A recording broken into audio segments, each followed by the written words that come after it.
Income tax law जब हम पढ़ते हैं तो एवरी बार ये कुछ नया निकलता है, एवरी बार एक नया पर्सपेक्टिव निकलता है। जून 2024 में मैंने 2 करोड़ का प्रॉपर्टी खरीदा है एंड 25 में मैं अपना एक पुराना प्रॉपर्टी बेचता हूँ, आपको तो भी मुझे बेनिफिट मिलेगा। Institute also are ICAI institute as well with contributing and giving suggestions of how to.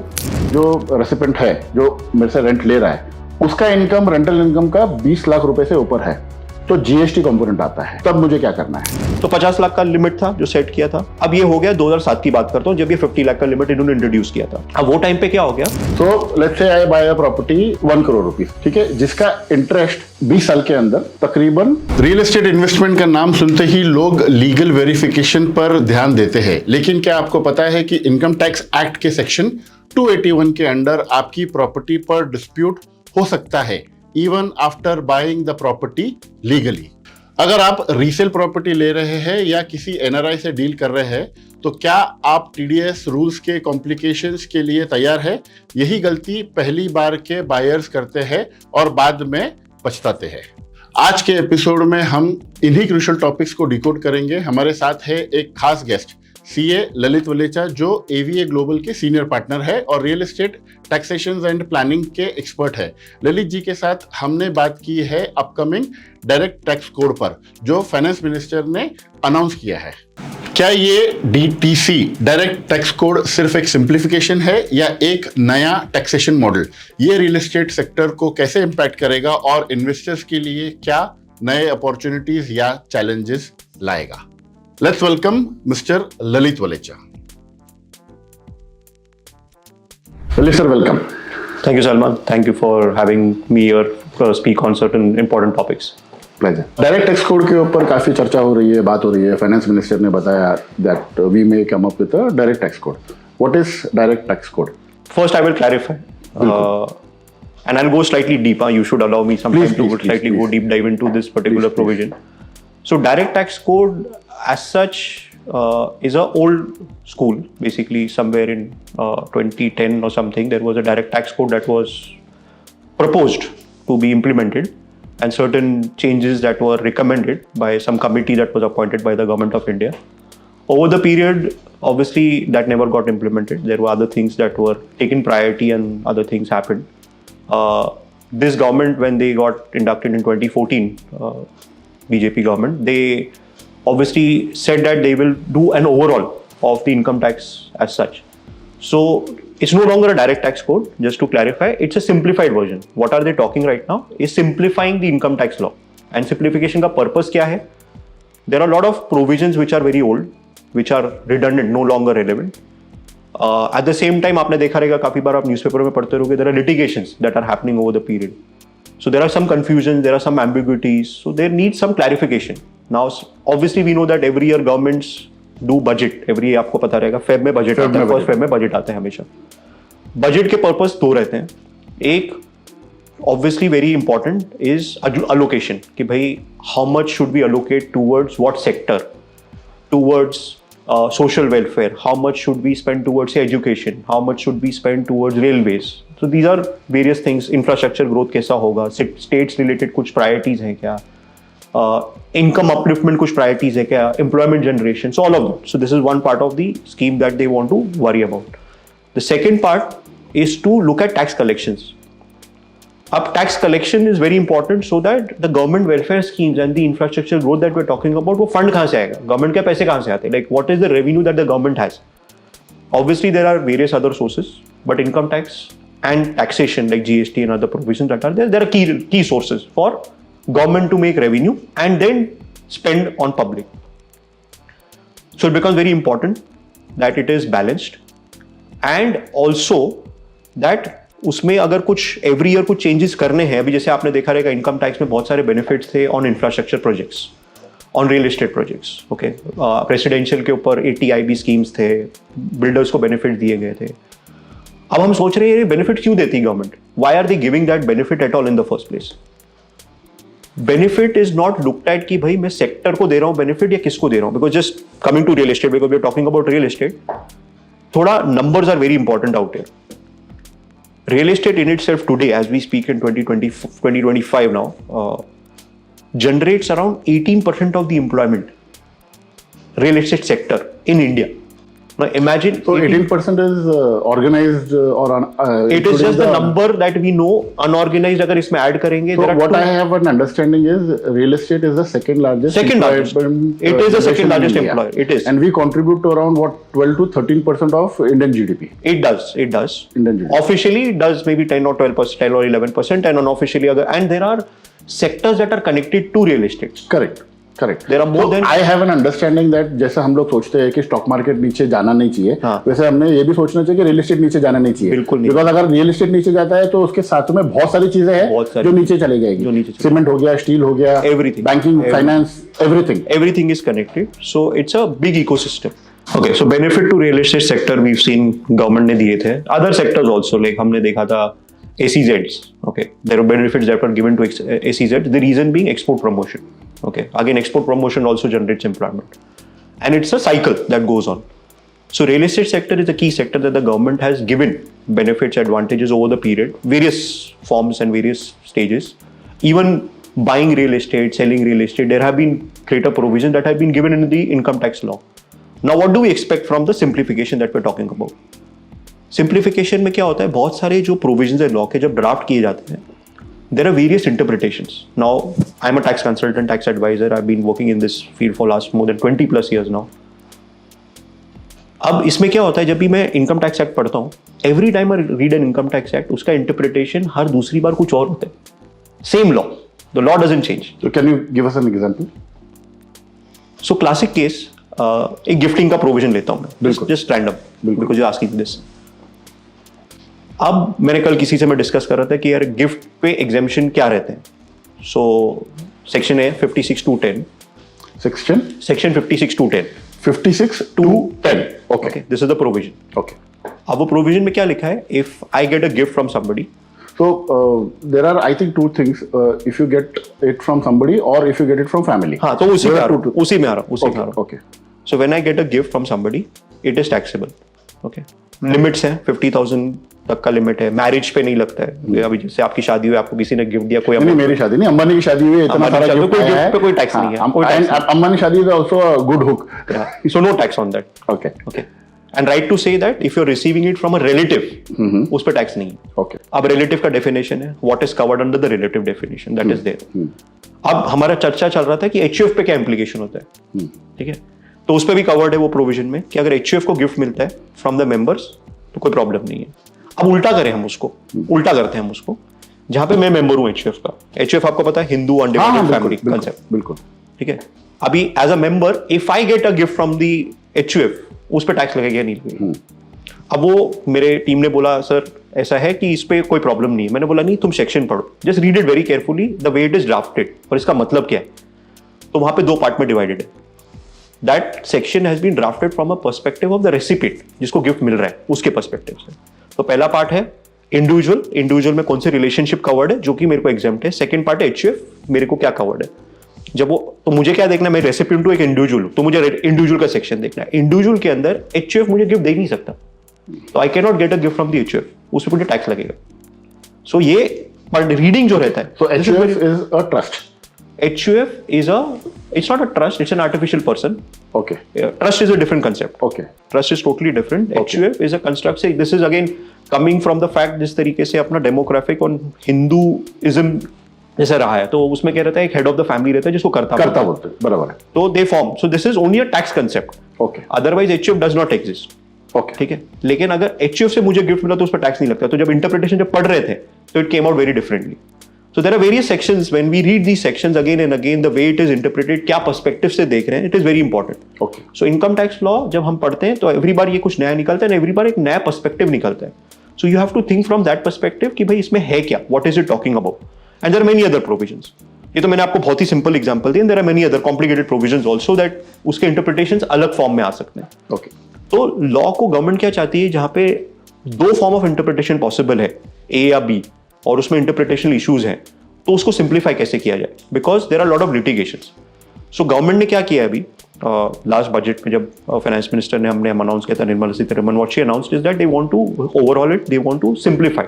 So they invited public invites, and all from experts and many other people, industry forum, everybody. Institute also, our ICI Institute as well, they are contributing and giving suggestions of how to simplify it and make it easy to understand and easy to implement.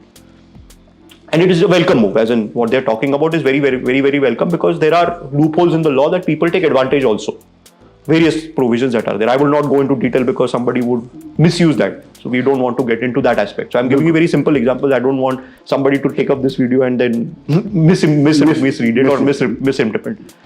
So objective is very important, is to simplify and give the best benefits so that tax collection becomes easy. So अगर tax law simple है, globally tax laws slightly are tricky. ऐसा नहीं है कि मैं बोलूंगा कि यार इंडिया का टैक्स लॉ बहुत कॉम्प्लिकेटेड है, बाहर नहीं है. मैंने अभी do various foreign jurisdictions also. There are complexities in every places that they are, but simplification वहां पे ज्यादा है, because there sometimes there are judgments that are ruled out and there are some clarification that are given, so which is overdue now, because जिस तरीके से income tax grow हो गया, it is time that we consolidate all of that. And income tax का volume देखेंगे, it is not, अगर हम income tax पढ़ते हैं, it is not just the act.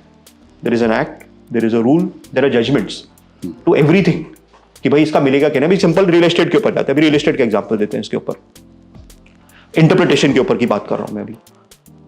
एक बेनिफिट है जिसको बोलते हैं कि अगर आपने रियल एस्टेट प्रॉपर्टी बेचा है and you want to claim an exemption, तो you can put money into bonds. 54 EC bonds, REC bond, NABARD bond, आपको उस पर एग्जेम्पशन मिलता है. That is only for capital gain. Capital gain purpose. Okay, ठीक है. तो उसमें लिखते हैं कि भाई आपको कैपिटल गेन आया है for may be, that's why I am taking real estate, there could be other sale also, but real estate में आपने समझो बेचा, you made some gain and you want to claim an exemption. तो आप क्या बोलोगे कि यार चलो मैं बॉन्ड में पैसा डालता हूँ. ठीक है, आपने बॉन्ड में पैसा डाले. बॉन्ड में कितना अलाउड है? 50 लाख रुपए only. Okay. Per year you can put 50 lakh rupees. ठीक है. पहले एक नोटिफिकेशन आया था जिसके थ्रू था ये, एंड बाद में लॉ में भी अमेंडमेंट आ गया. This happened long back. 54 EC is a very old provision. So if my parents had bought a property for 1 crore, मेरे पेरेंट्स ने 1 crore का प्रॉपर्टी खरीदा है जिसका वैल्यू आज 4, 4.5, 5 crore रुपए है. I sell that property for 5 crore rupees. I can only invest 50 lakh रुपए in bond. But there are other benefits. There are other benefits. Okay. You can reinvest into another house also. ठीक है. And that is 54F. 54 basically. अगर आप house to house करते हो तो 54 है. Anything other than a house to buying a house is 54. So there are two provisions. Okay. अगर आपने हाउस बेचा है और आपको हाउस पे खरीदने पे एग्जेम्पशन लेना है तो 54 देखोगे. आपने कोई दूसरा प्रॉपर्टी एग्रीकल्चर लैंड बेचा, नहीं लैंड नहीं समझो आपने, हाँ एग्रीकल्चर लैंड बेचा या आपने शेयर्स बेचे और आपको एग्जेम्पशन क्लेम करना है उसका, तो आप 54F पे जाओगे. पूरा आपको 54F में मिलेगा. अभी मैं आपको आता हूँ इंटरप्रिटेशन के ऊपर, ठीक है, या जजमेंट्स के ऊपर. ठीक है. तो 50 लाख का लिमिट था जो सेट किया था. अब ये हो गया 2007 की बात करता हूँ, जब ये 50 लाख का लिमिट इन्होंने इंट्रोड्यूस किया था. अब वो टाइम पे क्या हो गया, मार्केट में बॉन्ड्स अवेलेबल नहीं थे. ठीक है. हमको 6 महीने का टाइम दिया जाता है. When you want to put in bonds, there is a time period of 6 months. You can put in the money and claim the exemption within 6 months. अब ऐसा हो गया कि मार्केट में बॉन्ड ही नहीं, तो 6 महीने में मैं डालू कैसे? करेक्ट. हमारे जो टैक्स पेयर थे उसने 8वें महीने में डाला. तो आप अभी एग्जेम्पशन दोगे कि नहीं दोगे? आपने लिखा 6 महीने में डालो, बट मार्केट में बॉन्ड ही नहीं है available. So how do you interpret this? तो then there were some appeals that were filed कि बिकॉज़ पैसे तो डीले में डाले थे. तो गवर्नमेंट सेड दैट, मतलब the courts basically they ruled कि this is a favourable provision, it should be kind of, it should be interpreted in a manner that gives benefit to the taxpayer. Exactly. And not otherwise. Exactly. So if there are no bonds available and it's a delay by say 2 months because of the non-availability of bonds, the benefit should be passed on. Okay. You cannot do that. Okay. Second, अभी house पे आते हैं. Same example house पे जाते हैं. ठीक है. अब उसमें लिखा है कि अगर आपको एग्जेम्पशन क्लेम करना है आइदर अंडर 54 और 54F जो भी है, आपको टाइम पीरियड है. आपको टाइम पीरियड कितना दिया गया है? आपको बोला है कि भाई अगर आप अंडर कंस्ट्रक्शन ले रहे हो तो 3 साल में आपको प्रॉपर्टी मिलनी चाहिए. अंडर कंस्ट्रक्शन 3 years में होना चाहिए. अगर आप नया प्रॉपर्टी ले रहे हो तो जिस टाइम आपने बेचा है उसके विद इन 2 years आपको नया प्रॉपर्टी खरीदना है. ठीक है.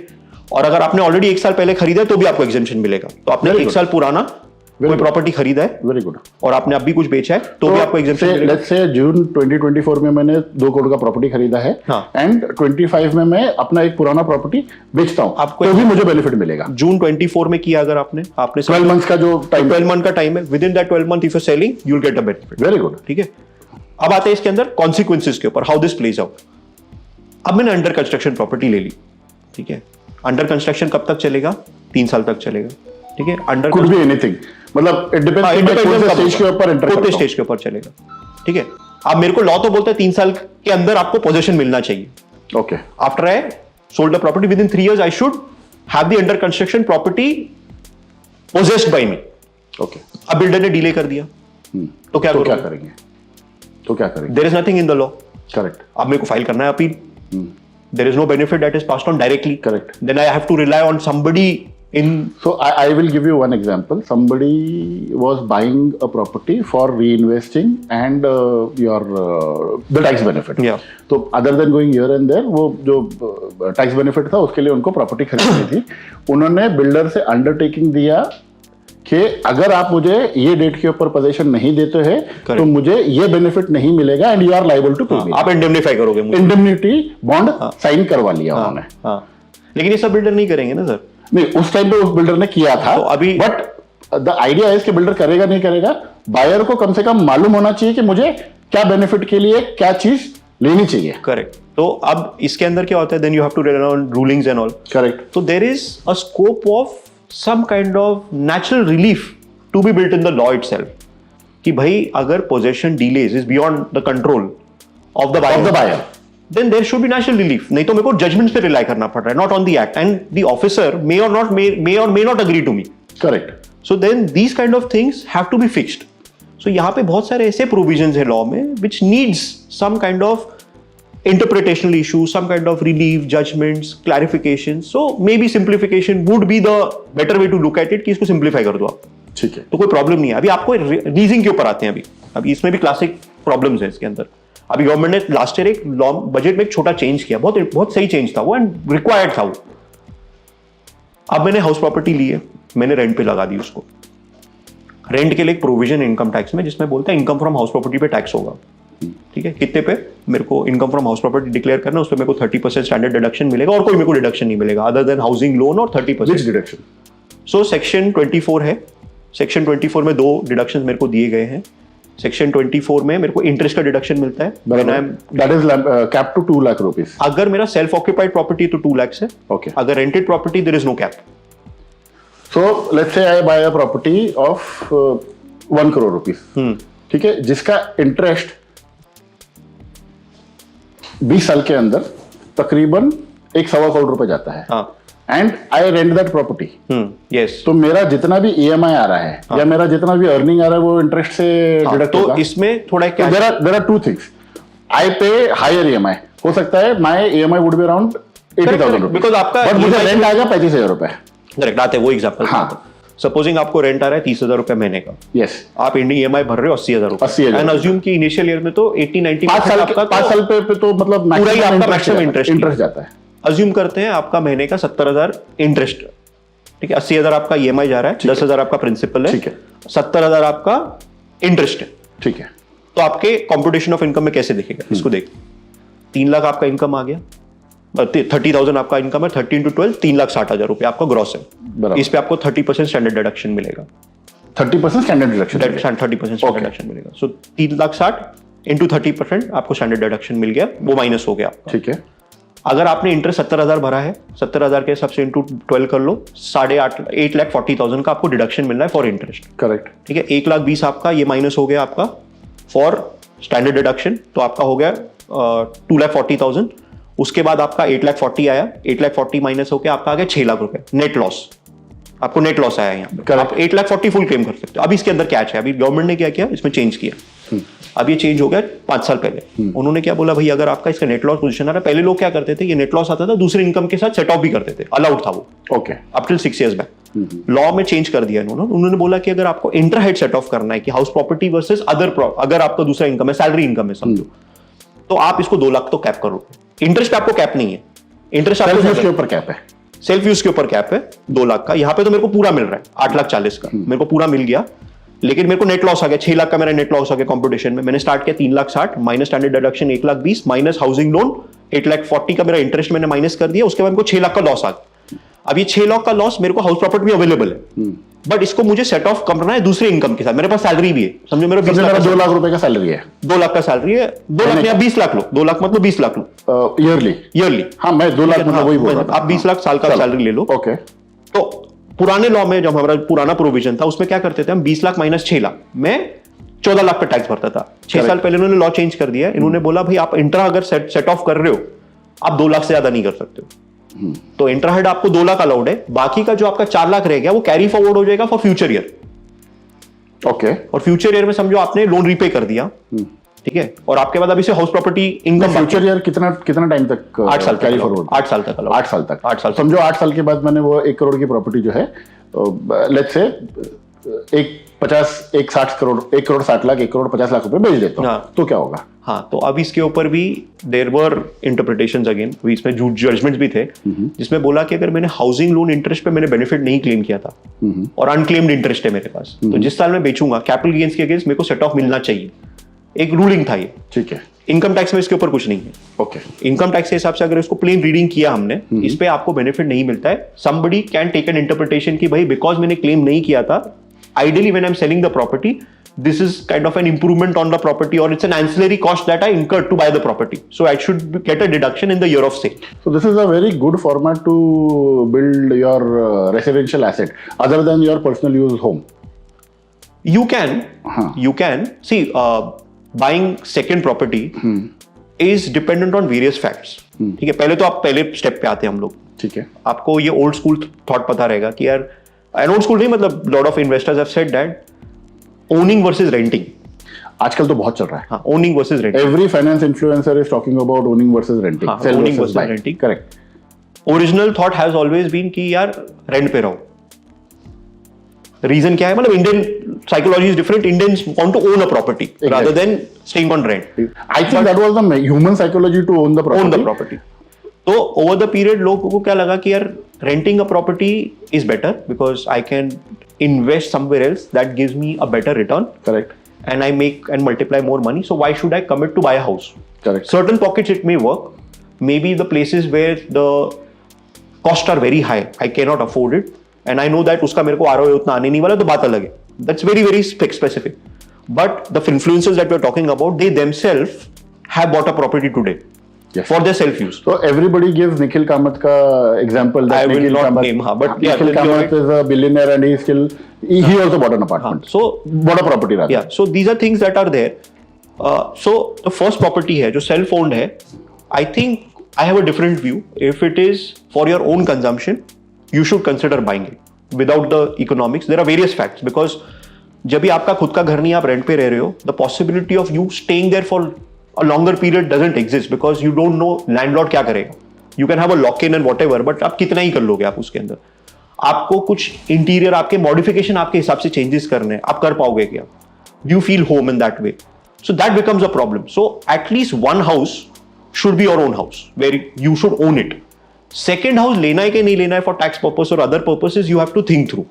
अच्छा, जैसे मैंने बोला कि लॉ भी ओवर द पीरियड चेंज हो गए। जो अगर ये 6 साल पहले होता तो 6 साल पहले जो आप मेरे को बोल रहे हो ना, सही है कि सेकंड हाउस यार ले लो, रेंट पे ले लो, बिकॉज आपको डिडक्शन भी फुल मिल रहा है, all that is fine, that much used to work. अभी उन्होंने कैप कर दिया 2 लाख का, वो कैरी फॉरवर्ड है, आगे जाके मेरे को बेनिफिट मिलेगा ना मिलेगा, these are nuances that are there. Now आप देख रहे हो मैं कितना आपको बता रहा हूँ कि प्रोविजन में थ्रेशोल्ड्स हैं, there are other things, these are the things that the government should also look into because as a taxpayer I'm spending that money. Exactly. Why should there be a cap to it? Correct. So I don't think this will get covered in this simplification. I'm just throwing as an idea as a taxpayer, like if I'm the taxpayer, I think I should get full benefit without thresholds. Because अगर मेरा पैसा है, मैं किस तरीके से use कर रहा हूँ, मेरा लॉजिकल कमर्शियल थॉट है उसके पीछे, why should income tax interfere with that? So my honest submission would be, if somebody wants to really simplify this, then the cap wap नहीं होना चाहिए. एंड सेक्टर को बेनिफिट्स चाहिए आज के दिन पे। See real estate is something that has been rightly started कि भाई real estate generate so much employment in the country, तो ये कैच करके आपको ये इतना लिमिट्स डाल के, अभी जैसे लास्ट ईयर एक और चेंज हो गया, 2 और बड़े चेंज हो गए थे लास्ट ईयर, उस पर ही बात करते हैं। Obviously we have time, so we spend time on that also. We have time. So एक चेंज हो गया एग्जेम्पशन के ऊपर, section 54 house for house, when I am selling house and buying another house. पहले कोई कैप नहीं था इसके अंदर, इन्होंने लास्ट ईयर कैप ला लिया कि आप 10 करोड़ से ज्यादा नहीं कर सकते एग्जेम्पशन के लिए। 10 करोड़ के ऊपर वाला कैप पिछले साल लाया। उसके पहले नहीं था ये, मतलब आप कितने का भी ले सकते थे। अरे भाई मेरा घर है, मैंने कोई बेचा है, say I understand 10 crore is a very large limit HNIs वगैरह के लिए, all that is thing, already rich के ज्यादा टैक्स कर रहे हैं, like rich tax in India is at 42.17% today and this is another double whammy कि यार मेरे को हाउस फॉर हाउस मेरे को बेनिफिट नहीं मिल रहा है कि मैंने 20 करोड़ का प्रॉपर्टी, बॉम्बे में जाके प्रॉपर्टीज देख लो क्या रेट पे मिल रहे हैं, पूना में जो प्रॉपर्टीज देख लो आप मासेस के ऊपर बात करोगे तो 10 करोड़ ऐसा लगता है बहुत ज्यादा है। हाँ, बहुत ज्यादा बट पूना के भी कुछ प्रॉपर्टीज है जो आप Which परिवार have- पार्क में आप बेचोगे या प्रभात रोड पे आप बेचोगे या कुछ बेचोगे तो उसका 10 करोड़ के ऊपर ही आने वाला है।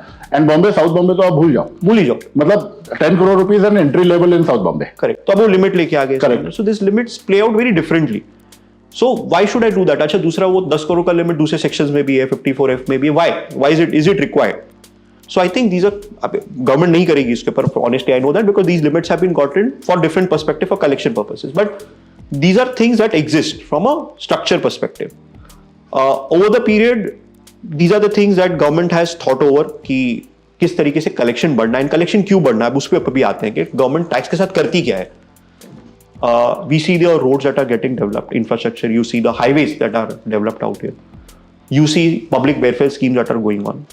There are certain states that are giving benefits also, because states को भी सेंट्रल गवर्नमेंट से पैसे आते हैं for different reasons and all. Central government भी काफी इनिशिएटिव लेती है, जैसे there is housing for all एक स्कीम था, जैसे प्रधानमंत्री आवास योजना जो था, and it's a very good scheme, very good scheme. It is required. And why it is required? Why the benefits have to be given? एक particular sect of people have to be uplifted so that their economic growth पे कोई determent नहीं है. बिल्कुल. So it is a very good scheme that was implemented. यार वो एक particular budget allocation के था, इंटरेस्ट पे भी है. अभी आवास योजना के अंदर इंटरेस्ट पे भी आपको सब्सिडाइज इंटरेस्ट मिलता है. Correct. And these are good schemes which never existed. But housing for all is a very good scheme. Interest जो आपको सब्सिडाइज करके उसको भी कैप किया उन्होंने. अगर मेरा इनकम ब्रैकेट के ऊपर उन्होंने कुछ कैप किया हुआ है. अगेन लो इनकम बेनिफिट्स के लिए. मतलब मेरा भी अगर मेरे ख्याल से आई am not remembering exactly, but वो मेरा इनकम कितना है उसके ऊपर से 80,000 1,60,000 तक कुछ जाता है. कुछ जाता है. हाँ. बट ठीक है, these are good schemes and these are the ones that have to be promoted. तो कलेक्शन जो रहते हैं ये सब ये स्कीम के ऊपर जाते हैं कि यार किसी को घर बना के देना है, किसी का रोड बनाना है, तो कलेक्शन के लिए, तो इसके लिए गवर्नमेंट टाइम टू टाइम देखती है कि भाई किससे हम टैक्स कलेक्ट कर सकते हैं. अनफॉर्चुनेटली जो HNIs हैं, विच इज अगेन जो टैक्स कलेक्शन अगर देखेंगे, आज एक और स्टैटिस्टिक्स आपको बता दूं. Last year the collection from personal income taxes exceeded the collection from corporate taxes. Okay, so personal income tax लोग ज्यादा भर रहे हैं. And various form. It is not just the HNIs, salaried, businessmen also who are individual businessmen, people like me and you, we are paying taxes. Okay. Obviously, we have business, so we can do tax planning. Salary वाला बेचारा वो भी नहीं कर सकता. नहीं कर सकता. उसको बहुत लिमिट है. बहुत लिमिट है. So these are the things. अब गवर्नमेंट क्या सैलरी वाला तो मुझे लगता है साल के 3 या 4 महीने गवर्नमेंट के लिए काम करता है. अब आते हैं कि करंट डायनामिक्स क्या चल रहे हैं. ये तो लास्ट ईयर के प्रोविजंस हो गए. इंडेक्सेशन निकाल दिए, जैसे आपको पता है इंडेक्सेशन निकाल दिया लास्ट ईयर. ठीक है, बाद में गवर्नमेंट ने बोल दिया कि ठीक है, आपका इंडिविजुअल अगर आप हो, रेसिडेंट हो, और आपका पुराना property before the cut off date of the budget of 23rd of July of 2024, अगर उसके पहले का प्रॉपर्टी, आपको इंडेक्सेशन बेनिफिट दिया जाएगा. न्यू प्रॉपर्टी में आपको नहीं मिलेगा. पुराने जो प्रॉपर्टी आप इंडेक्सेशन कंटिन्यू करो, आपको मिलेगा 12.5% का रेट लेके. रेट कम है. अब इसके ऊपर थोड़ा मैं डीप डाइव जाता हूँ. अब जैसे मेरे पास एक क्लाइंट है जिन्होंने 2015 में एक प्रॉपर्टी लिया था, 90 लाख रुपए में लिया. उन्होंने बेचा 2023 में, उन्होंने बेचा 1,05,00,000 में. अभी अप्रिसिएशन कितना हो गया? हार्डली कुछ अप्रिसिएशन हो गया. अगर 7 साल में देखो कोई प्रॉपर्टी अगर 7 लाख रुपए अगर 12 लाख से बड़ी है तो कुछ गेन नहीं है उसके अंदर. इंडेक्सेशन के बेसिस पे उसको लॉस आया, क्योंकि indexation per year, at least indexation factor was 8 to 10% तो पर ईयर था ही था. तो अगर मैंने वो देख लिया तो मुझे 12 लाख का लॉस आया. अब अगर ये न्यू स्कीम में अगर बोलता हूँ 12.5% का जो इनकम टैक्स आया है, इंडेक्सेशन हटा के अगर 12.5% करना है तो मतलब मैं तो टैक्स भर रहा हूँ ना, बट इन्फ्लेशन तो भूल गए. इन्फ्लेशन तो भूल ही गए. इन्फ्लेशन तो आपने देखा ही नहीं, तो मुझे टैक्स भरना पड़ रहा है. तो एक फॉर्मूला है अभी. अब क्या हो गया, ओवर द पीरियड आप हो सकता है प्रॉपर्टी 5 साल लोन करो, 10 साल लोन करो, 8 साल लोन करो. Average return of the property अगर मैं indexation versus non indexation compare करूं, 9 to 11% तक का अगर आपका रिटर्न से ज्यादा ग्रो होता है तो 12.5% बेनिफिशियल है आपके लिए. ओके. अभी आप मेरे को बता दो 9 to 12% आज के दिन पे कितना पॉसिबल है इन रेसिडेंशियल रियल एस्टेट? हो सकता है in pockets, but not in many cases. तो it becomes a negative move जो लास्ट ईयर हुआ था for certain properties, and that is I think the 7% is an average growth in average growth rate. अब 9% और 10% expect करना, और उसके बाद तो 7% अगर मैं ग्रो करूंगा पर हिस्टोरिकली पुणे में हुआ है, बट फ्यूचर में होगा कि नहीं होगा वी आर नॉट श्योर. तो हमने मतलब even I have made one video on the property appreciation price, जहां पर मैंने 7% का ही अप्रिसिएशन ग्रोथ रखा हुआ है. That is the right way to look at it. So these are the things that अगर वो मेरा लिमिट आ गया नॉन इंडेक्सेशन वाला, and I think representations were done, it's not that represented नहीं हुआ था, but in certain pockets in real estate because the ROI, अच्छा certain pockets it will grow beyond 10% also, but certain places it may not. So indexation still would be favorable as compared to non-indexation, though it is 12.5%. Other places, yes, without indexation they may benefit otherwise, like shares में हो सकता है, startup investment में हो सकता है, 12.5 is a very good rate. But to apply that to real estate, अच्छा ठीक है, आपने ग्रैंडफादर किया वो क्लॉज, आपने बोल दिया कि पुराना प्रॉपर्टी के लिए अगर आपने किया आपको मिलेगा, बट नए प्रॉपर्टी में आपको नहीं मिलेगा. It's gone away.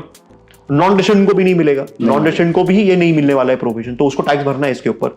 Non resident का तो और भी प्रॉब्लम है. नॉन रेसिडेंट का तो उसका जो आप एक्सचेंज रेट देख लो आज क्या है, आज आपका एक्सचेंज रेट 85 के ऊपर चल रहा है. अब जब उसने रिसेंटली इन्वेस्ट किया था और आज जो कर रहा है, अगर उसने डॉलर वैल्यू कंपेयर करे, अगर 90 लाख का डॉलर वैल्यू जो उसने तब डाला था, सपोज उसने 63 पे डाला था और आज वो 85 पे निकाल रहा है, उसको डॉलर तो डिप्रिशिएट हो गया ना. बिल्कुल. एक्चुअली तो उसको लॉस है, वो तो हम नहीं देख रहे हैं, वो तो क्योंकि INR में कैलकुलेट कर रहे हैं हम लोग यहाँ पे. तो ये सब फैक्ट्स नहीं कंसिडर किए जाते हैं. इसके लिए ये जो इंडेक्सेशन और नॉन इंडेक्सेशन, रियल एस्टेट पे फॉर ओल्ड प्रॉपर्टी आपने शील्ड दे दिया, न्यू प्रॉपर्टी पे आप नहीं कर पाओगे, तो थोड़ा थॉटफुल प्रोसेस से करना चाहिए था. And this is something that government should have thought, which again unfortunately हुआ नहीं हुआ, that's a different thing. So what we expect this year, now we coming to the this year ka expectation. What are we expecting? Specifically focusing on the salaried classes right now. Salaried class over the period last year also, after the budget, they expected certain benefits and reliefs जो नहीं हो पाया, जो obviously did not transpire and did not go well. Growth rates की अगर बात करें, we are at 5.4% growth rate, which is subdued, which we thought we should grow at 6 to 7%, which is not really going in the right direction. The other fact of employment generation, that also government took out schemes for that. Now a lot of people are going to get added to the mainstream employment also in the next few years because young population in India, and then it will just grow. So employment में problem है. Consumption numbers that have been released, वो भी low है. Inflation at the same time is slightly higher. So it's a trick kind of a situation. अब government को दो चीज सोचनी चाहिए इसके अंदर कि एटलीस्ट अभी I'm expecting that as a taxpayer and as a tax consultant and advisor is, and obviously newspaper में भी काफी आ रहा है इसके ऊपर, कि benefit should be given, slabs should be relooked. Slabs जो आप चल रहे हैं आज के दिन पे, जो स्लैब रेट्स हैं, ये इसको रीऑल की जरूरत है. ये बहुत ही पुराना स्लैब रेट्स है. This can not work because of the inflationary trend, because of again आप अगर थोड़ा टैक्स का पैसा छोड़ दोगे, दैट मनी दैट पर्सन जिसके हाथ में जाएगा खर्चा करेगा. आपका स्पेंडिंग आपको प्रमोट करना है. What the need of the hour is to promote spending, to promote consumption. ये नहीं होगा तो कोई फायदा नहीं है. So two things that I would expect. I'm talking two different things now. One, from a monetary perspective also, I would also want to see certain interest rate reduction also. And it's overdue now because again, I know it's a double-edged sword for the government because आपका inflation एक तरीके से ज्यादा बढ़ रहा है, तो आप ये expect नहीं कर सकते कि rate cut हो. But at the same time, I am realizing the fact कि भाई अगर ये rate cut नहीं होगा and consumption अगर मुझे बढ़ाना है, तो I need to give away something. So and we are expecting certain rate cut should happen, जिसके बेसिस पे अगर obviously rate cut जैसे होगा तो आपके home loan interest rates भी कम होंगे. Over the period we've seen it's grown. Home loan interest rate कम होने से it helps real estate amazingly. It helps, and it's required. So one, I think re-alling of the slab rates, it is required. Second is obviously this particular fact of the interest rate reduction is something again not connected to the budget, but again Feb में ही है वो due for the interest correction. So I think RBI should consider that and do some rate revisions that is possible. So these are two things that I would expect that will happen. Certain simplifications will be considered in this budget. Certain may not be because obviously I'll tell you the changes that may happen. Older provisions that are there, that's a very simple one. उसको आप जरूरत नहीं है वहाँ पे. So I think that will get moved. TDS provision पे re-alling is something that we're expecting. TDS के ऊपर बात करना बहुत जरूरी है. TDS के ऊपर लोगों को क्लैरिटी नहीं है as a home buyer और home seller. TDS for residents, TDS for NRIs, इसके ऊपर है ही नहीं. उसके ऊपर थोड़ा बताइए प्लीज. राइट. सो दो पार्ट है. TDS फॉर, इसमें दो TDS लगते हैं. एक बाइंग अ प्रॉपर्टी पे भी लगता है एंड रेंटिंग अ प्रॉपर्टी पे भी TDS आता है. ठीक है. अब मैं पहले रेंटिंग पे आता हूँ, जो छोटा पार्ट है, and then I cover the residential buying the property. ठीक है.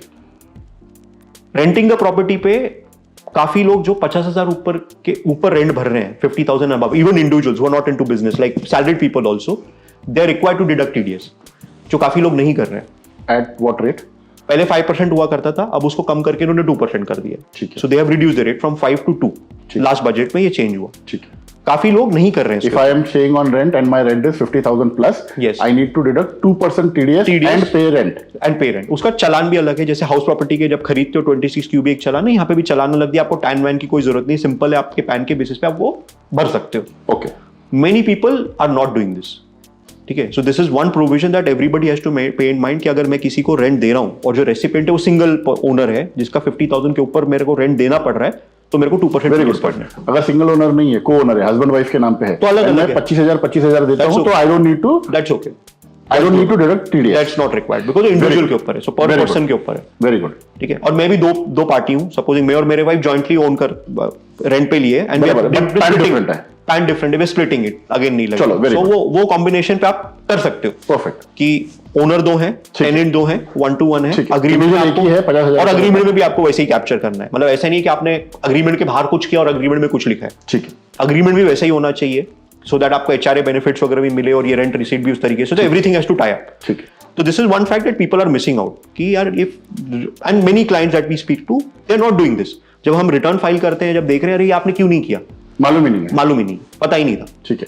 तो अगर सिंगल रेसिपेंट है और उसका मतलब मैंने पे किया है, सिंगल पार्टी है, 50,000 रुपए के ऊपर 55,000 रुपए है, I need to deduct 2% and pay rent. Parent, ठीक है। एंड वो आपको डिपॉजिट को टाइम दिया गया है 7 तारीख के पहले आपको जमा करना, all that is standard. One more factor, या अगर जो रेसिपेंट है जो मेरे से रेंट ले रहा है, उसका इनकम रेंटल इनकम का 20 लाख रुपए से ऊपर है, तो जीएसटी कंपोनेंट आता है। हाँ, जीएसटी आता है। तब मुझे क्या करना है? तो आपको सर, आप एक नॉन रजिस्टर्ड टैक्स पेयर हो, मैं जीएसटी में नहीं आता हूँ, बट मेरा लैंडलॉर्ड जीएसटी में आता है। रेसिडेंशियल प्रॉपर्टी पे आपके जीएसटी नहीं है for residential property. Okay. Reverse charge है फॉर बिजनेसेस। ओके। कि अगर एज अ बिजनेस, अगर मैंने एज गेस्ट हाउस लिया है समझो, ठीक है, और ये रेसिडेंशियल यूज के लिए है, तो as a business I have to pay GST on reverse charge basis as a business. Only if the owner's tax slab is more, rental income is more than 20 lakhs. वो मुझे नहीं देखना है, मेरे को जीरो से करना है As a business. As a business, because I am a business, as an individual consumer, as a C2C बोला, मतलब आप ओनर हो, आप अनरजिस्टर्ड जीएसटी हो, मैं अनरजिस्टर्ड जीएसटी हूँ, मुझे कोई जीएसटी का झमेला नहीं है, मेरे को सिर्फ टीडीएस करना है। TDS का। Very simple. And that too 50,000 के ऊपर। 50,000 के ऊपर, ठीक है। अब आते हैं दूसरे के ऊपर, बाइंग ऑफ प्रॉपर्टी के ऊपर। अब बाइंग ऑफ प्रॉपर्टी के ऊपर आपको दो चीजें देखनी है कि आपका सेलर कौन है। पहले तो आपका सेलर रेसिडेंट है या नॉन रेसिडेंट है। अगर रेसिडेंट है तो सिंपल आपका 1% टीडीएस लगेगा और वो 50 लाख का लिमिट है वहां पे। जैसे यहाँ पे 50,000 का लिमिट है, वहां पे 50 लाख का लिमिट है कि आपके उसके ऊपर अगर आपने प्रॉपर्टी खरीदी है तो आपको 1% का टीडीएस काटना है और गवर्नमेंट को भरना है, अगर रेसिडेंट सेलर है तो। अब कंफ्यूजन क्या आता है, मैंने आपसे प्रॉपर्टी खरीदी 50 लाख रुपए की, 55 लाख रुपए की रहेगी या 51 लाख रुपीस की रहेगी, तो मुझे 1% टीडीएस कट करना है। 45 लाख की या 49 लाख की रहेगी तो मुझे टीडीएस कट करने की जरूरत नहीं है। नहीं है, बिल्कुल। Very good. एंड अगर समझो 2 सेलर है, सेलर में भी 2 है, तो पर सेलर कितना है? वो तो 50 लाख की प्रॉपर्टी, 51 लाख की प्रॉपर्टी खरीदी एंड मैंने 26 लाख 25 लाख दिया। हाँ, मतलब हस्बैंड वाइफ, फादर सन, हाँ। Mother daughter, Yes. कुछ भी हो Yes, सकता है। yes, yes. 25 और 26 लाख दिया तो मुझे टीडीएस कट करने की जरूरत नहीं है। करेक्ट, ठीक है। Okay. So these are things that have to bear in mind. अब आते हैं नॉन रेसिडेंट के ऊपर। प्रॉब्लम क्या आता है, ये तो सिंपल है, ये तो सबको पता है अभी, एंड मोस्टली टीडीएस कर भी रहे हैं यहाँ पे। अब आते हैं नॉन रेसिडेंट के ऊपर। नॉन रेसिडेंट के ऊपर ये 1% रेट नहीं लगता है, इसमें ज्यादा लगता है। बहुत बड़ा कंफ्यूजन है। बहुत बड़ा कंफ्यूजन है। सेक्शन भी अलग है उसके अंदर, सेक्शन 195 आता है, whenever you are paying to a non resident. लोगों को सिर्फ मालूम है होम बाइंग के ऊपर 1% टीडीएस जाता है। बिल्कुल नहीं, और इसमें कोई 50 लाख का भी लिमिट नहीं है। Okay. There is no limit. मतलब 20 लाख का भी प्रॉपर्टी, 20 लाख का ही प्रॉपर्टी नॉन रेसिडेंट से खरीद रहे हो, आपको टीडीएस काटना है। क्या परसेंट काटना है? रेट क्या काटना है, रेट भी बता देते हैं। रेट ऐसा है कि आपने जितना कंसिडरेशन दिया पूरे पे लगेगा, unless the seller gives you a lower TDS that he obtains from income tax department. तो आपको उसमें 3 चीज उसका करनी पड़ेगी। थोड़ा सा आप डिटेल में एक्सप्लेन कर दीजिए विद द टैक्स स्लैब और वो टीडीएस का रेट। करना कैसे है इसके अंदर। अगर आपको पता है सामने वाला नॉन रेसिडेंट है, पहले आपको ये करना है, सामने वाले को बोलना है भाई आपका रेट के लिए मेरे को लोअर टीडीएस आप इनकम टैक्स से ला लो, नहीं तो आपके पूरे कंसिडरेशन में मैं टीडीएस काट दूंगा पूरे पे, जितना मैं आपको पे कर रहा हूँ, ठीक है ना। अगर आप समझो 20 लाख पे कर रहे हो, ये किस पॉइंट पे लेकर आना है? जब भी आप उसको टोकन भी दे रहे हो तभी भी करेक्ट। आपको बिल्कुल कोई ट्रांजैक्शन डॉक्यूमेंट एंटर ही नहीं करना, ना कोई आपको अग्रीमेंट करना है, ये बिल्कुल साइनिंग के पहले होना है। इनफैक्ट बैंक को भी पता है आजकल, ये बहुत सारे बैंक्स जो रहते हैं जब आपको लोन डिस्पर्स करते हैं, दे देमसेल्व्स नो दैट। वो जब चालान लेते हैं, दे देमसेल्व्स, उनके भी खुद के डिलीजेंस और टैक्स टीम रहती है, उनके खुद के लीगल टीम रहती है, वो खुद आपको बोलते हैं कि भाई ये आपका गलत कर दिया आपने, और कभी कभी नहीं भी बोलते हैं। अब प्रॉब्लम क्या होता है, अगर आपने गलत कर दिया ना तो ये बायर का रिस्पॉन्सिबिलिटी, सेलर का रिस्पॉन्सिबिलिटी नहीं है इसके अंदर, बायर का। सो एज अ बायर पहले तो आप सेलर को बोल दो भाई आप मेरे को आपका लोअर टीडीएस लाके दे दो, अगर आपको पता है ये नॉन रेसिडेंट है तो। As a buyer you should listen to this very carefully, क्योंकि हो सकता है कि आपको डबल पेमेंट करना पड़े। हाँ, ये बताते हैं क्यों। हाँ, हाँ। आप बताइए प्लीज। हाँ, तो पहले तो आप उसको बोल दो भाई तुम ये लाके दो। सबसे पहले आप दूसरा काम उससे पहले ये करो, आपको लगेगा tan number which is tax deduction account number. Tax deduction account number, ठीक है। ये जनरली हमारे पास पैन नंबर रहता है which is permanent account number which is your tax ID. TDS जमा करने के लिए for a non resident person आपको as a buyer you need a TAN number, पहले वो अप्लाई कर लो, वो उसको दे दो, बिकॉज वो इनकम टैक्स अथॉरिटी के उनको देना पड़ेगा कि भाई ये जो लोअर टीडीएस है ये बंदा मेरे को पे कर रहा है, ये इसका टैन नंबर है, उसको इनकम टैक्स को भी देना पड़ता है ये, तो he have to apply to the income tax department. अब वो आने के लिए 15 से 30 दिन लगते हैं, that's a normal time line. ठीक है, आपका थोड़ा ट्रांजैक्शन डिले हो जाएगा तो आपको फैक्टर इन करना है, जब भी आप नॉन रेसिडेंट सेलर से खरीद रहे हो आपको टाइम भी ज्यादा लेके चलना है इसके अंदर कि भाई आपको लीगल टाइटल सर्च ये वो तो करना ही है आपको, उसके अलावा लोन का भी आपका प्रोसेस चल रहा है, ये भी साइमल्टेनियसली स्टार्ट कर लो, नहीं तो आपका डिले हो जाएगा। ठीक है, अब वो सर्टिफिकेट आएगा आपके पास, जो सर्टिफिकेट पे एक रेट लिखा रहेगा आपको उस पर डिडक्ट करना है और उसके बेसिस पे करना है। वो रेट कैसे कैलकुलेट करता है गवर्नमेंट? नॉर्मल एनआरआई का रेट क्या है पहले वो बताइए। सर अगर लोअर टीडीएस नहीं है तो 30% प्लस सरचार्ज मुझे काटना है उसका। 30% plus surcharge, how much is surcharge? Surcharge वो स्लैब के ऊपर डिपेंड होता है अपने। फिर भी मिनिमम टू मैक्सिमम आपका सरचार्ज स्टार्ट होता है 10% से लेके जाता है अप टू 37%। वाओ, ठीक है, तो काफी बड़ा रेट है। ठीक है, तो आपको मिनिमम जो जितना आप पे कर रहे हो अमाउंट के ऊपर वो स्लैब के हिसाब से आपको सरचार्ज लगेगा, तो 30% प्लस सरचार्ज के हिसाब से आपको काटना पड़ेगा। अगर उसने लोअर टीडीएस सर्टिफिकेट नहीं दिया, लोअर सर्टिफिकेट दे दिया तो जो रेट उस पर लिखा है आपको उतने पे काटना है। आपको कैलकुलेट कैसे होता है वो बताता हूँ। इंडेक्सेशन चला गया है अभी और नॉन रेसिडेंट को इंडेक्सेशन है ही नहीं। ठीक है, अभी सिंपल केस लेते हैं 10 करोड़, आपने 1 करोड़ की प्रॉपर्टी खरीद रहे हो आप, सामने वाले ने 90 लाख में ली थी, 10 लाख का गेन है। लोअर टीडीएस जो आपको आएगा 10 लाख के ऊपर 12.5% के हिसाब से कैलकुलेट होगा, आपको आएगा 1,20,000 आपको पे करना है, 1,25,000 आपको टीडीएस भरना है। रेट जो आएगा वो आएगा 1,25,000 ऑन 1 करोड़ विच इज 1.25%। तो आपको जो टीडीएस डिडक्ट करना है वो 1.25% करना on the overall consideration. TDS is generally income tax is on gain but TDS is on the consideration. तो जो इनकम टैक्स डिपार्टमेंट आपको लिख के देगा, अमाउंट भी लिख के देगा, रेट भी लिख के देगा, आपको उस हिसाब से रिटर्न भी फाइल करना है आपका। After you deduct the tax आपको एक रिटर्न फाइल करना है which goes under form 26(7)Q करके एक फॉर्म रहता है जो आपको 27Q 27Q एक अलग रिटर्न रहता है टीडीएस का for NRI the tax that you deducted on NRI for NRI okay, उसका अलग रिटर्न रहता है। 26Q भी तो बहुत सिंपल है, जो आपने 1% डिडक्ट किया वो चालान में ही आ जाता है उसके अंदर, वो जो आप चालान जमा करते हो 1% का, ये वाला अलग रहता है और इसका क्वार्टरली रिटर्न रहता है। सपोजिंग आपने प्रॉपर्टी खरीदी अक्टूबर टू दिसंबर में खरीदी आपने प्रॉपर्टी, ये क्वार्टर रहता है, आपको इसका रिटर्न भरना है जैन में, 31 जैन के पहले आपका रिटर्न फाइल होना है। टैक्स आपको भरना है 7 के पहले। जनरली बायर इंसिस्ट करेगा, सेलर इंसिस्ट करेगा कि जिस दिन आपने मेरे से खरीदा है उसी दिन आप मेरे को चालान तो दे दो एटलीस्ट कंफर्ट के लिए। करेक्ट, आपको को 7th के आपको वो मंथ में जमा करना है which is can be the next month also, but you give me the challan because नहीं तो बैंक लोन भी डिस्पर्स नहीं करेगा। बिल्कुल, बैंक लोन डिस्पर्सल के लिए आपको सब डॉक्यूमेंट्स लगेंगे, टीडीएस रिटर्न आपका बाद में फाइल होगा, सर्टिफिकेट बाद में आप इशू करोगे। अगर आपने मिस कर दिया, जो आप बता रहे थे कि यार इसमें टैक्स का क्या कॉन्सिक्वेंस हो सकता है, जो आपने मिस कर दिया, बायर गलत मिस नहीं किया, मैंने गलत टीडीएस भर दिया। मैंने मुझे लगता था कि मुझे 1% टीडीएस है, 1% मैंने 1% भर दिया, गलत सेक्शन में भर दिया, गलत सेक्शन आपने 1% कर दिया अभी। अब रिस्पॉन्सिबिलिटी एज अ बायर आपकी है। समझो सेलर ने रिटर्न फाइल नहीं किया unfortunately, income tax can For whatsoever reason we don't know, मतलब वो गुड बैड अगली एनीथिंग, वैसे भी वो नॉन रेसिडेंट है, अगर वो चला गया, हाँ we don't know, we can't control his return filing, we can control our return filing. Supposing he doesn't file his return, income tax में प्रोविजन है where the income tax authorities can make the buyer as a representative assessee and collect taxes from him. वाह, तो वो तो चला गया, property आपकी है, गवर्नमेंट ने बोल दिया भाई दे दो, ये प्रॉब्लम है। तो ये चीजें नहीं देखी जाती है। वन मोर थिंग जो नहीं देखते, I am adding more than TDS now, one more thing जो नॉर्मली लोग नहीं देखते हैं जब प्रॉपर्टी खरीदते हैं एंड रेसिडेंशियल में देखना चाहिए, एक 281 करके एक सेक्शन है लॉ में, उसमें क्या लिखा है कि जब भी आप कोई प्रॉपर्टी खरीद रहे हो आपको ये इंश्योर करना है कि कोई इनकम टैक्स ड्यू नहीं है सेलर, मुझे एज अ बायर इंश्योर करना है कि भाई सेलर का कोई इनकम टैक्स ड्यू नहीं है, बिकॉज अगर इनकम टैक्स ड्यू है उसका, ये सारे रीसेल वाले क्लॉजेस है। आप अगर रीसेल वाला प्रॉपर्टी खरीद रहे हैं, you have to be very careful and listen to this.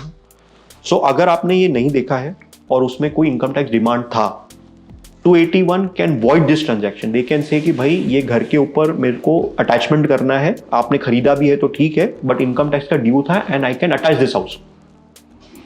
तो पर्पस क्या है? नॉन रेसिडेंट इंडिया में नहीं है, या रेसिडेंट भी है इंडिया में है, लेकिन 281 is not for only NRI, it is for resident, non-resident, for everyone. For everyone. अगर आप किसी से भी खरीद रहे हो और सेलर के कुछ इनकम टैक्स ड्यूज है जो उसने नहीं भरे, income tax has the first right on that property. They can disregard this transaction. जो आपने खरीदा है उसको डिसरिगार्ड कर सकते हैं. आपने लीगल टाइटल सर्च कर दिया, किसी ने कुछ भेजा नहीं, आपने क्लियर कर दिया, आपके लॉयर ने बोला खरीद लो प्रॉपर्टी, मैंने खरीद लिया, पेपर नोटिस कर लिया, लीगल कर सब लिया, कर लिया, टाइटल सब कर लिया, सब बट मैंने 281 नहीं किया. 281 कैसा करना चाहिए? 281 के लिए आप सेलर को इंसिस्ट कर सकते हो, आप जाके ये इनकम टैक्स से ले आओ. एक तो ये प्रोसेस है. ओके, ठीक है. इनकम टैक्स से जैसे अपन लोअर टीडीएस लाते हैं, ये नॉर्मल जो एडवोकेट्स होते हैं वो 281 के बारे में हाँ, कोई तो बात कैसे नहीं करते हैं मैं बताता हूँ. नहीं, कोई बात नहीं करते. तो क्या करना चाहिए बताता हूँ. एक तो आप नहीं तो बोलो सेलर को भाई तुम ले आओ. हाई वैल्यू ट्रांजैक्शन में तो पक्का करो. लो वैल्यू ट्रांजैक्शन में तभी भी आपको पता है यार हो सकता नहीं हो, गुड फेथ में, बट इंसिस्ट करना है. नहीं, हाई वैल्यू लो वैल्यू कुछ नहीं होता है सर.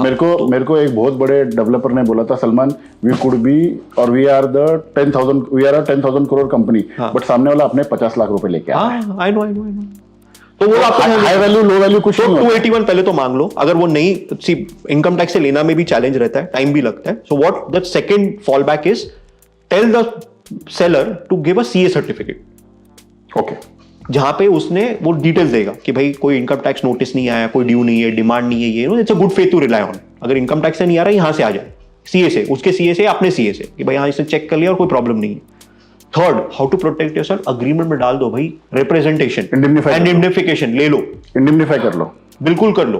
तो ये सब जो क्लॉजेज हैं, अगर आपके अग्रीमेंट में नहीं है, अगर आपने ये भी नहीं किया है, the chances of you landing into trouble is very high. So as a buyer, तो हो सकता है आप 1 करोड़ का प्रॉपर्टी खरीदो और उसको इनकम टैक्स आके अटैचमेंट में कर ले. अगर आपने 281 नहीं किया है, तो अगर आपने किया है और उसके बावजूद कुछ नहीं किया, आपके पास इंडेमनिफिकेशन है, आपको कोर्ट, आपके रिकोर्स अवेलेबल है. So there are various other things that are there.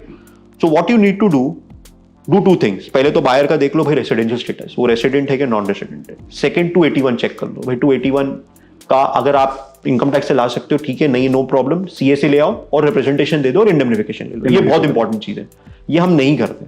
आप जैसे आप बता रहे हो कि यार कोई बताता नहीं है, बहुत ही कम है, बहुत रेयर केसेस में होता है. और ये कहां होता है?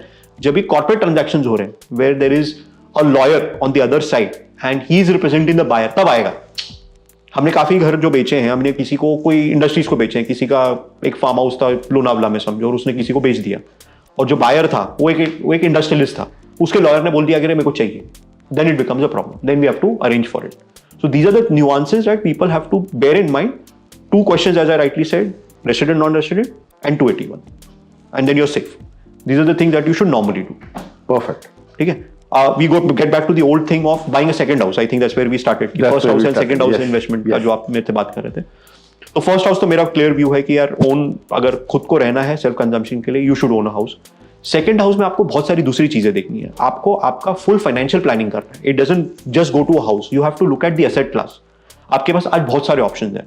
आप मार्केट में पैसा डाल सकते हो, म्यूचुअल फंड में डाल सकते हो, आप ओवरसीज मार्केट में पैसा डाल सकते हो, आप डेरिवेटिव्स में ट्रेड कर सकते हो, आप गोल्ड में डाल सकते हो. ओवरसीज के लिए कुछ कैप किया था उन्होंने, या फिर कुछ $250,000 है LRS के अंदर इंडिविजुअल. $250,000 तक पर ईयर है.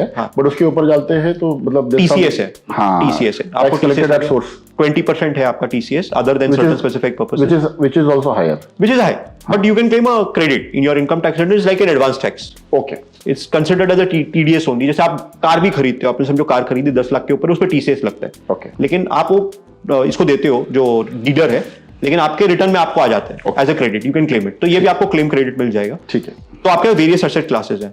तो आपको क्या डिसाइड करना है भाई, एसेट क्लास का रिटर्न कितना है, डाइवर्सिफाई करना है आपका पोर्टफोलियो. आपको सब जगह चांसेस ऐसा होना, आपको स्प्रेड करना है. ऐसा नहीं कि सब एक जगह पे डाल रहे हो, यू स्प्रेड इट. बिल्कुल. ठीक है, स्प्रेड इवनली. आपको जैसे आपको स्ट्रैटेजी करनी है आप कर लो. लिक्विडिटी भी बहुत इंपॉर्टेंट चीज है कि भाई पैसे कब लगने वाले हैं आपको रिटायरमेंट के लिए चाहिए, आपको एजुकेशन के लिए चाहिए, आपको हेल्थ के लिए चाहिए, किसके लिए चाहिए आपको. अब वो भी देख लो. कितनी बार ये होता है अपने हाउस में भी, कोई हाउस होल्ड से भी डिस्कस करते हैं ना, 2 बच्चे हैं, फादर चाहता है कि यार नहीं, दोनों को मैं घर बना के दे दूं.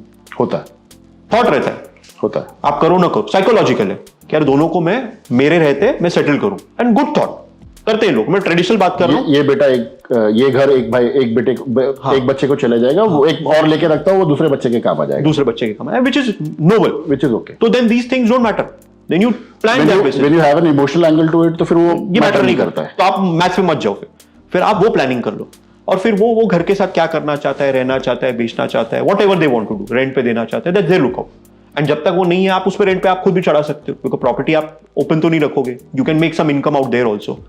ROIs have increased also, rentals आपके increase हो गए over the period, residential rates जो आपको पहले रेंट पे आते थे, I think used to be 2 to 3%, now it's closing towards 3 to 4%. I think residential returns also, commercial हम अलग से बात करेंगे, but residential rentals are also doing good now. Yes. Because of the increase in the spike. Yes. Pune will still see a great demand now, because काफी बात चल रही है कि जैसे Bangalore is the hub for IT and the Silicon Valley of India. A lot of people are discussing why should not Pune become that today, because of the whole ecosystem and the infrastructure that Pune has seen today. So and after Bangalore, Pune is the best bet. 100%. 100% is the best bet, because यहाँ पे आपका जो infrastructure है, housing available है, lifestyle है, that is very important. Like people in Bangalore, what they see, I always say, I have said it in my multiple videos also, Pune has a sense of belonging. तो जो पुणे आता है वो पुणे में बसना चाहता है। वेदर, आप बैंगलोर पुणे का वेदर कंपेयर कर लो, करेक्ट, इंफ्रास्ट्रक्चर कंपेयर कर लो, करेक्ट, इकोसिस्टम कंपेयर कर लो, वेरी गुड, आप लाइफस्टाइल कंपेयर कर लो, वेरी गुड, कल्चर कंपेयर कर लो, कॉस्मोपॉलिटन, ज्योग्राफिकली लोकेशन कंपेयर कर लो, कनेक्टिविटी कंपेयर कर लो। So I think it checks all the boxes. So somewhere I think residential demand, and I also believe rentals will have good position in the next few years, at least 2 to 3 years, and it will just go up. अभी जैसे metro connectivity भी पुणे की अच्छी हो रही है, travel आपका अच्छा हो रहा है, so I think all these things are going to improve. So and IT already Pune में है. I think Pune has more diverse economy. So there's IT, there's BFSI, there's education, there's industries. Correct. We are more diverse. Startups are going more towards Silicon, मतलब going towards Bangalore. अब लेकिन वो भी trend change हो रहा है. We've seen lot of, I do lot of startup work. We've seen Pune also being considered to that extent. I think ecosystem यहाँ पे भी है. यहाँ पे भी काफी VC investors है जो यहाँ पे भी bet लेते हैं. So things are changing. So I think Pune is a very sweet spot. Yes. Residential. Yes. Rental rates. So आपको आई थिंक ये डायनामिक्स देखने, आपका इन्वेस्टमेंट पोर्टफोलियो जब आप प्लान कर रहे हो कि मेरा सेकंड होम कहाँ पे होना चाहिए, लोकेशन क्या होना चाहिए, एसेट क्लास का रिटर्न क्या होना चाहिए, डायनामिक्स क्या होना चाहिए, these are the questions that you should ask and then take an investment call, not just directly कि यार मेरे को एसेट में इन्वेस्ट करना है। I mean, me being into real estate, whenever I have a client, I ask him the purpose of the buy. Yes. तो काफी time पे being education hub also, लोग बोलते हैं कि I will send my child to Pune, तो एक घर होना चाहिए. करेक्ट. कोई बोलता है कि I have studied in Pune, तो I have an emotional connect, मुझे घर चाहिए. आई हैव सोल्ड हाउसेस जो 10-10 साल तक पुणे में आया नहीं है, बट पुणे में एजुकेशन पुणे में क्या था एंड एक इमोशनल कनेक्ट था उनका. कहीं तो एसेट बनाना है, Pune is the safe bet. Correct. किसी ने दुबई में बैठ के बोला, किसी ने यूरोप में बैठ के बोला हुआ है. करेक्ट. सबके रीजंस अलग है. तो वी स्पेसिफिकली आस्क कि आपको क्या चाहिए और क्यों चाहिए. Right. And we suggest accordingly. Correct. So these are the questions I think somebody should self-introspect and ask also before. There are people who get offended. इतना सवाल क्यों कर रहा है? मैंने बताया मुझे 3 BHK चाहिए, मेरा ये बजट चाहिए, बानेर में चाहिए. But they don't understand कि मैं क्यों why me or my team हम लोग क्यों सवाल करते हैं, ताकि मतलब it is for your purpose. कि आपको आपके हिसाब से other than wasting your time showing you unnecessary properties, we will give you what is needed for you. Right. And I think most of the decisions sometimes are also driven by FOMO. Yes. बहुत बार होता है कि यार मेरे friend ने ले लिया, ये एरिया में है, मैंने कैसे नहीं लिया. सिंबल, स्टेटस सिंबल भी रहता है कभी कभी, जैसे आईफोन का एक रहता है, तो वो भी रहती है. I think you should avoid these things. What you should worry about is, as I said, नहीं सही कैसा है, फ्रेंड ने ले लिया तो मैंने भी ले लूंगा, is again a bonding thing, friend staying together. I agree, but it is not, it should not be under pressure कि उसने लिया तो मैं ले लूंगा. वो नहीं, FOMO का प्रेशर नहीं होना. मुझे उसके पास में रहना है या हम दोनों को पास में रहना है, वो ठीक है. Is a different angle altogether. Investment should be planned, खास करके सेकंड होम. फर्स्ट होम है तो ठीक है, I can understand, but second home अगर है तो then various other parameters are there कि भाई उसका मेरे को लिक्विडिटी भी देखना है, लोकेशन भी देखना है, रिटर्न भी देखना है, मैनेजमेंट देखना है, because I am not there. Supposing I am buying a second house in a location where I am not there, and आपको पता है लैंड लेते तो और भी डायनामिक्स बढ़ जाते हैं कि भाई उसको मैनेज कैसे करोगे आप. आजकल के आपके पास ओनरशिप फ्रैक्शनलाइज भी आता है. I think REITs is also better way to invest sometimes, कि अगर आपको असेट क्लास में इन्वेस्ट करना है, रियल एस्टेट में बेट लेना है, rather than investing into real estate, why not REITs? Somewhere, small ticket size, have an asset allocation, great return, great asset class, all of those things. So ये सब planning करके options क्या क्या हैं आप वो देख लो. आपके liquidity need, emotional, location, then factors like ये मेरा किसके एंड पर्पस यूज क्या रहेगा, all of that. So and then answer that ये सेकंड होम मेरे को लेना है and this is the reason. And why only residential? Somebody can also consider commercial also, but अगर आपके दूसरे facts हैं जो जैसे आप जैसे सन की बात, there are people who are more comfortable in buying residential. I know. I mean, for some reason they have a my thought process कि residential जल्दी रेंट पे लग जाएगा और जल्दी बिक जाएगा. I know. दोनों बहुत करेक्ट है, वो आंसर बहुत करेक्ट आंसर है. करेक्ट आंसर है. नहीं तो भी वो यूज पर्पसेस आपके खुद के लिए भी हो सकता है. You can have that as a holiday home also. काफी लोग लेते भी. आई थिंक पुणे में भी ग्रो हो रहा है अभी. आई think this culture of having a holiday home हो रहा है. एयरबीएनबी के ऊपर लोग उसको रेंट करते हैं. एयरबीएनबी भी दे रहे. आई think this is a classic one. Airbnb पे काफी रिटर्न अच्छा आता है. काफी रिटर्न अच्छा, ऑक्यूपेंसी अच्छा रहता है. ऑक्यूपेंसी अच्छा आता है. And it is actually other than calling it a passive income, it is more of a side venture altogether. Yes. Having an Airbnb. And best part है, देखो टैक्सेशन पर्सपेक्टिव से भी देखा, जो आपको रेंट आएगा 30% तो आपको स्टैंडर्ड डिडक्शन मिलना ही है. अगर आपने लोन लिया तो लोन का इंटरेस्ट मिलेगा. वो जो कैप है जो मैंने बताया वो बेसिस पे चलेगा आपका. आपको आपके प्रॉपर्टी टैक्सेस भी डिडक्शन मिलेंगे. So these are things that takes care of I think every other thing that is there. So I think so these influencers or finance influencers are not talking about the benefits of buying a real estate. I mean, I think it is their job to sell other financial products. Yeah. So their focus is on, see क्या होता है real estate में दो चीज आती हैं as compared to the other asset classes. The other asset classes are immediately liquid. कि अगर आपको बेचना है, should you have everything liquid? I know that. I can get it. I mean, you have, everybody talking about liquidity, but should you have everything liquid? अभी जैसे ये साल की बात करते हैं, let's look at market also. Allocation can change basis market scenarios. आपने देखा रहेगा कल भी मार्केट थोड़ा गिरा. ठीक है, there was lot of pressure from foreign investors selling and market went down certain points. And it's been a trend for the last, I think, 3-4 cycles. In the last 3-4 months, we've seen downward trend. 2025 included, it's going to be a subdued year for stock markets. It's not going to be really great. Okay, so which means that it's a good opportunity also to invest certain amount, but also to look at other asset classes, which may give you better returns. So it may open up, and certainly you should consider obviously diversifying your portfolio. Don't put everything into one bucket because it has its own risk otherwise. And that's a very closely connected risk that is there because कुछ भी market में कुछ नया चीज आया तो it is fluctuating. Real estate doesn't fluctuate that way, right? आपको overnight कुछ चेंज नहीं होता है यहाँ पे आपका, क्या आपका आज कुछ हो गया कल कुछ हो गया, वो तो नहीं. बिल्कुल.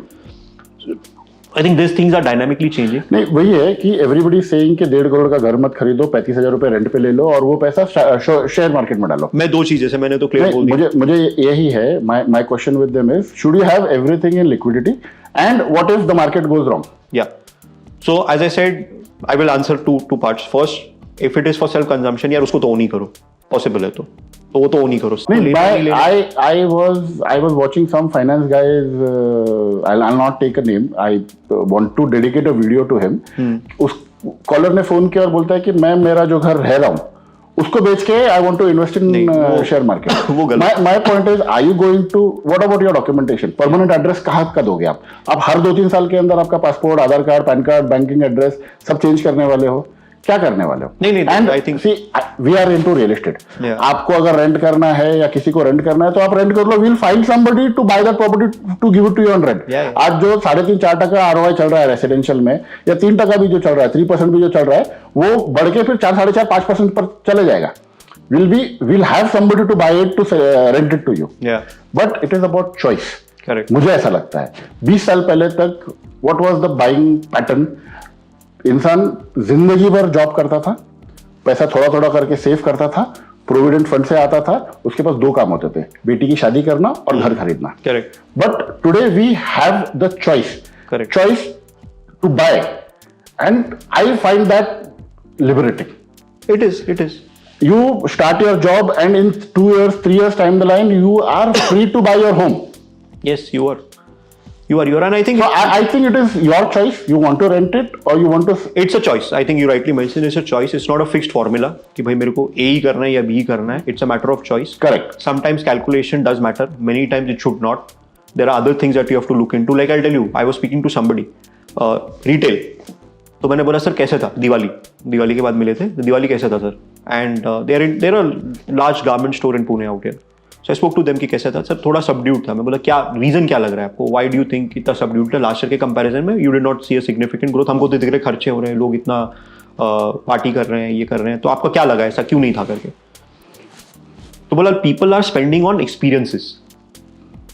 Okay, and I see that trend happening. Okay, what is experiences is not just clothes. Okay, travel, good phone, good food, socializing, and somewhere आप घर भी लेते हो तो आप घर क्या लेते हो, आप चॉइसेस देख लो. आज घर के चॉइसेस जो आपके पास आते रहेंगे customers, what are they looking at? Are they looking at the location और दे लुकिंग एट मेरे को अम्यूनिटीज क्या मिल रहे हैं यहाँ पे, मेरा ट्रैवल टाइम कितना बच रहा है, मेरे बच्चों के अगर फ्रेंड्स रहेंगे तो ये सर्कल में फ्रेंड्स हैं क्या? So what are these? Again these are, I'll give you two classic examples. So I think this was long back in 2014-15 where I used to do actively residential. Yeah. So one 70 odd year old gentleman came to me. He was a widower. बच्चे US में थे. And he was living in a good 10,000 square feet का bungalow in west side of Pune. He wanted to leave that. बोलता है Salman, I feel मतलब there's a lot of emotional memories here. I don't want to connect with. I want to move on. I will sell this. I will buy an apartment. Now that time Baner was upcoming. Correct. So Baner Balewadi was not Baner Balewadi what is today. Today it is a lifestyle location. But that time ये नहीं था. So he loved an apartment. yes, Which was suiting his budget, requirement, everything. He did not buy it only for one purpose, saying, Salman, I am alone. I have only 2 friends. And if they cannot come here, why do I live here? Correct. He did not buy that apartment. correct. And मुझे 1 second के अंदर समझ में नहीं आया कि Y is selling. मतलब मेरा दोस्त आ जाएगा. Now I am being 30-35 and he being 70. The age gap was different which took me some time to reflect on it and say के boss you are right. You're right. Agree. Yeah, so these are the factors that matter of buying a house. So it's more of second thing, there was a client he saying 4 crore 5 crore का budget था. सलमान, मुझे 50 से ज्यादा वाले flat वाले project पे जाना ही नहीं है. And there are people who say कि नहीं, we want all the amenities. So everybody has a different requirement, different choices. वो हिसाब से बट ट्रेंड यही है कि sir people are spending on themselves and Experience, this is yes. Very important. I Yes. Think business decisions that are going to happen, the trends that will drive the growth for any business is to understand कि भाई लोग अभी experiences पे खर्चा करें. Experiences पे खर्चा कर. And experience किसी में भी हो सकता है. It can be in community living, it can be owning a house. I know some people who are staying in my society. It's purely because of the community. They say that यार जो हम जिस society में रह रहे हैं, it's not because of friends, but जो activities वहाँ पे हो रही है, जो लाइक माइंडेड पीपल है, तो उनको लग रहा है वहाँ पे वो पॉसिबल है, व्हाई नॉट. एंड वो बोल रेंट नहीं करना है मेरे को यहाँ पे, बिकॉज़ रेंट में कितनी बार घर चेंज करूंगा. I want to own it now. Correct. So that's okay. That's perfectly fine. And I think पुराना thought कि खर्चा करोगे तो कमाओगे. Right? Like you have to spend to earn money. So get the commitment, pay it on time, be honest enough, be disciplined. I think people क्या करते हैं लोग जो इस पूरे जाल में फंस जाते हैं is like over leveraging. I think you should avoid over leveraging. Don't go over the board and do over leverage. Just balance it out. You know your maths, you know your scenarios. Cover yourself as far as possible.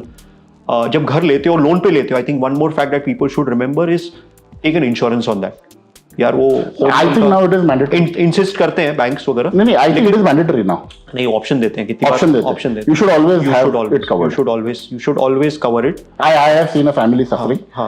You should always have it covered. You should always cover it so that वो home loan की तरफ problem नहीं आए आपको. ठीक है, नहीं तो वो होम लोन का पता नहीं बाद में क्या होने वाला है. आपके जितने दूसरे, because ultimately the loan gets carried over यार, या आपका घर है तो वो भी चला जाएगा. So you don't get into that. One more thing that people don't do again financial planning and tax advising is make a will.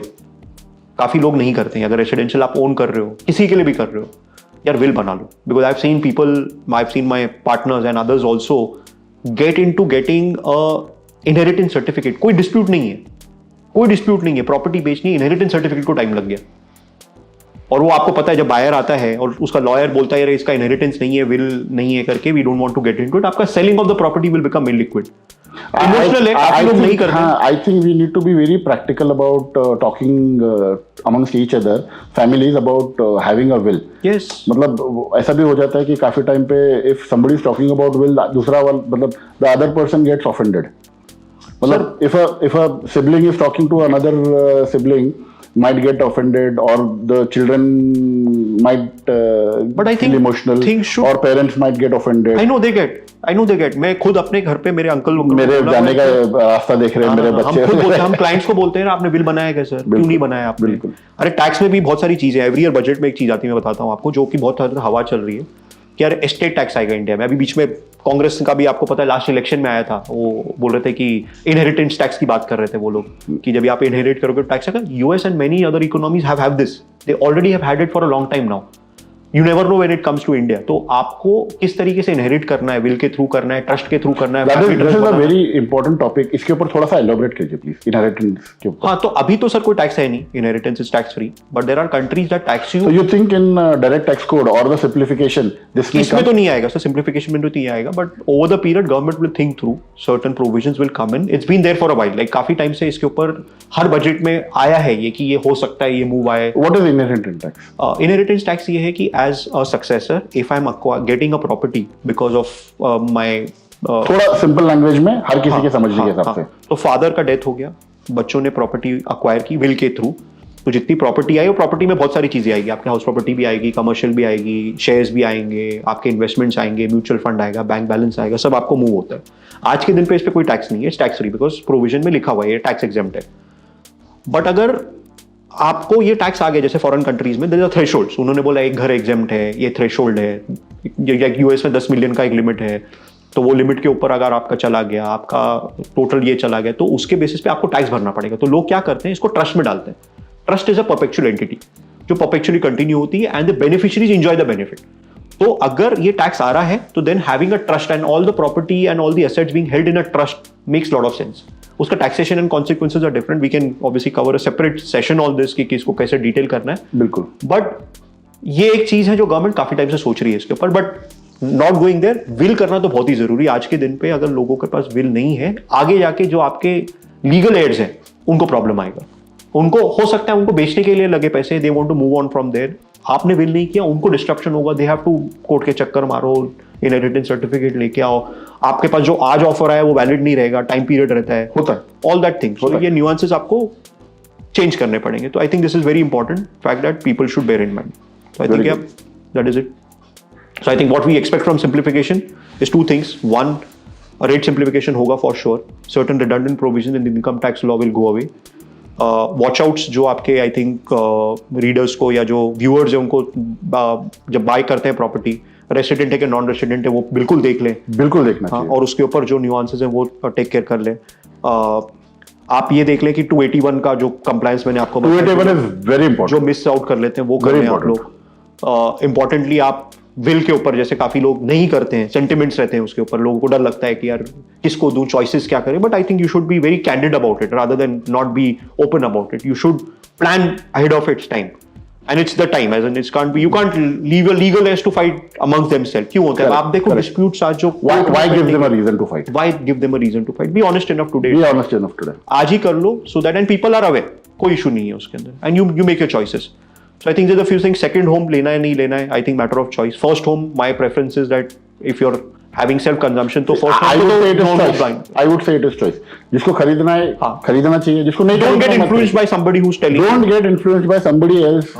do your own maths, do your own figuring out, and last I think mantra is जितना खर्चा करोगे उतना कमाओगे और उसके पीछे जाओगे। तो मेरा तो हमेशा वही रहा है कि अगर आपने खर्चा प्लान किया है तो आप ट्राई करोगे कि you run faster, you make more money, then I think Lakshmi will follow wherever you want to go.